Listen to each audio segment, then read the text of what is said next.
मैंने डिपार्टमेंट से अब जेडीए की पूरी लिस्ट मांगी है कि कहां कहां जेडीए की प्रॉपर्टी पे लोगों का नाजायज कब्जा है। किस एक शख्स को इन अफसरों ने टारगेट क्यों किया, कहीं उसका मजहब तो इसके पीछे नहीं है कि पूरी जेडीए की ज़मीनों पे सिर्फ यही एक नाजायज कब्जे का इल्ज़ाम है। लगातार एक के बाद एक इस तरह की चीज़ें, ये सिर्फ और सिर्फ इलेक्टेड गवर्नमेंट को जलील और बदनाम करने के लिए किया जा रहा है, क्योंकि वो इस इलेक्शन के नतीजों को ये लोग हजम नहीं कर पाते। को टारगेट किया जा रहा है। अब जब जम्मू की बात करें, क्या जम्मू में सिर्फ यही एक जगह थी जेडीए की जहां पे नाजायज कब्जे का इल्ज़ाम लगा है?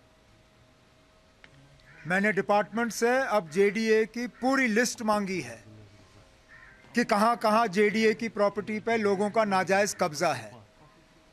मैं भी देखना चाहता हूं कि इस एक शख्स को इन अफसरों ने टारगेट क्यों किया, कहीं उसका मजहब तो इसके पीछे नहीं है, क्योंकि ऐसा हो ही नहीं सकता कि पूरी जेडीए की ज़मीनों पे सिर्फ यही एक नाजायज कब्जे का इल्ज़ाम है। अब हमें कहा जाता है कि हमारे कामकाज में दखल नहीं होता, लेकिन ये तो सीधा सीधा दखल है। कोई मुझे दिखाए फाइल जहां पे मिनिस्टर को इन चीज़ों के बारे में बाखबर किया गया है, या कहीं पे हमसे मशवरा करके बुलडोज़र जो है गैराज से निकला गया है। कोई इस बात के हक में नहीं है कि सरकारी ज़मीन का गैर कानूनी कब्ज़ा हो,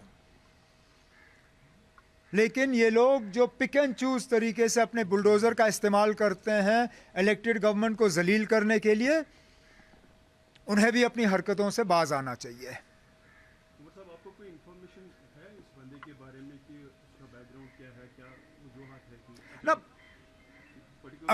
अगर हमारा लगाया हुआ अफसर ये काम करता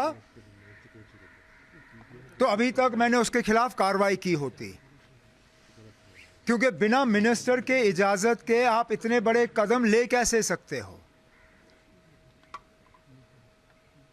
कहीं ना कहीं तो इसमें, जैसे मैंने कहा, मुझे एक साजिश की बू अब दिखनी शुरू हो गई है।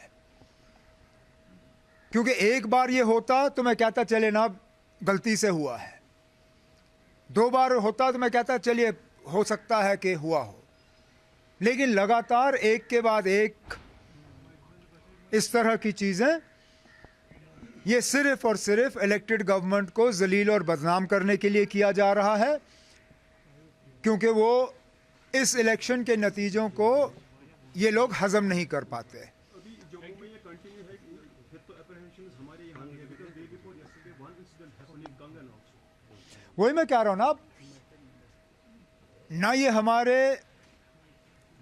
जानकारी में लाई गई कि ये करने जा रहे हैं, ना इलेक्टेड गवर्नमेंट से कहीं इसके बारे में मशवरा हुआ। मैं फिर इस बात को दोहराता हूं, कोई इस चीज़ के हक में नहीं है कि गैर कानूनी सरकारी ज़मीन पे कब्ज़ा हो किसी का, लेकिन कब्ज़े को ठीक करने का तरीका ये नहीं है कि आप पिक एंड चूज़ तरीके से करें। लिस्ट निकालिए।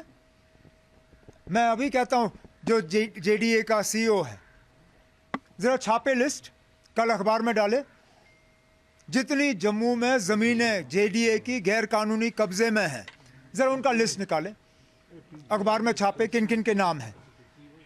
आप देखेंगे ना कौन कौन लोग इनके पीछे हैं, लेकिन चुन के एक मजहब के बुनियाद पे टारगेट हो और यहाँ पे इलाका देख के टारगेट हो, इसमें जैसे मैंने कहा ना, साजिश के अलावा और सियासी साजिश के अलावा और कुछ नहीं है।